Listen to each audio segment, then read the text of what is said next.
Tadi gurunya ngomongin apaan sih? Kursi-kursi. Pepkom mau dibeliin kursi baru kali ya? Hah, maksudmu pendekatan rekursi?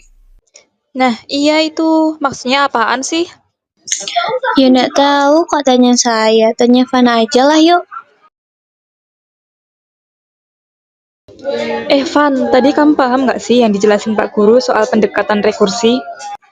Oh, itu. Pendekatan rekursi itu metode penyelesaian masalah komputasional yang solusinya bergantung pada solusi untuk kasus-kasus yang lebih kecil dari masalah yang sama. Waduh, artinya apa Bang Messi? Ibaratnya gini, kamu mau naik tangga, tapi bertanya-tanya gimana cara naik ke atas lewat tangga.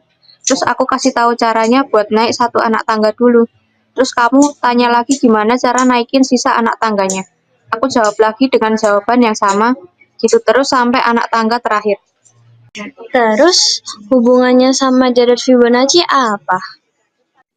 Pendekatan rekursif itu bisa digunain buat hitung nilai deret Fibonacci. Caranya, misal kamu mau cari angka ke-5. Nah, buat angka itu, kamu harus cari nilai penjumlahan angka ke-4 dan ke-3. Nah, untuk cari angka ke-4, kamu harus cari nilai penjumlahan dari angka ke-3 dan ke-2. Gitu terus dengan ketentuan nilai angka pertama adalah 0 dan angka kedua adalah 1. Terus tadi kenapa Pak Guru bilang kalau algoritma greedy nggak selalu cocok digunain? Setahu aku, algoritma greedy cocok digunain untuk masalah yang sederhana dan butuh solusi cepat. Contohnya, mengerjakan tugas yang paling mendesak terlebih dahulu. Tapi, algoritma greedy nggak cocok digunain untuk masalah yang rumit dan punya beberapa kemungkinan penyelesaian. Karena, algoritma greedy nggak bisa menyelesaikan secara optimal. Bisa dibilang algoritma greedy ini buru-buru tanpa pikir panjang. Kalau gitu, berarti ada cara lain buat menyelesaikan masalah selain pakai algoritma greedy dong.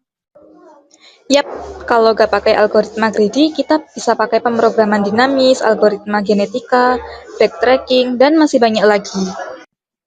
Bedanya algoritma greedy sama pemrograman dinamis apa kau? Gampangnya, algoritma greedy itu cocoknya buat masalah sederhana yang butuh solusi mendesak, kayak mengambil keputusan instan tanpa banyak perhitungan. Sedangkan kalau pemrograman dinamis cocoknya buat masalah yang membutuhkan solusi optimal. Dan pemrograman dinamis ini perlu waktu buat menghitung peluang, jadi akan lebih teliti. Terus kalian paham nggak tadi yang bahasa pemrograman? Jenisnya banyak banget deh, susah-susah lagi namanya. Gini ya, bahasa pemrograman itu bahasa yang bisa digunain untuk nulis perintah yang bisa dipahami sama komputer. Nah, bahasa pemrograman itu nantinya dipakai untuk membuat aplikasi-aplikasi gitu. Jenis-jenis dari bahasa pemrograman itu ada C++, Python, HTML, PHP, sama Java. Kalau C++ itu bisa digunain buat banyak hal, misalnya bikin game atau bikin aplikasi. Python juga sama, bisa bikin banyak aplikasi dan game. Bedanya itu ya, kalau C++ itu kayak nyusun balok untuk ngebuat suatu bentuk dan ada step by step yang perlu diikutin. Tapi kalau Python, kamu nggak perlu ngikutin step by stepnya, tinggal susun aja. Kalau HTML, PHP, sama Java, apa? HTML itu kayak buku cerita.